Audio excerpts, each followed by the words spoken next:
விக்ரம் சொல்லு. அண்ணா எங்க இருக்கீங்கண்ணா? நீங்க சொன்ன வழியில தான் வந்துட்டு இருக்கோம். எங்க? அண்ணா அங்க இருந்து லெஃப்ட் வாங்கண்ணா. ஏய் லெஃப்ட் ஆண்டா, லெஃப்ட். அங்க தூரமா ஒரு எல்லோ கலர் Dress போட்டு ஒரு பொண்ணு வருதுல. அங்க இருக்கா? கிடைச்சிடுச்சுடா பொண்ணு.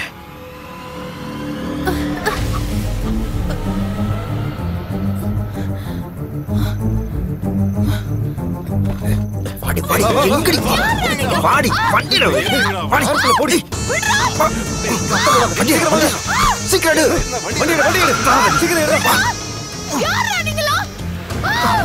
சத்தம் போடாத. கீதா வாயை மூடு. கீதா நீ சீக்கிரம் போடா. கீதா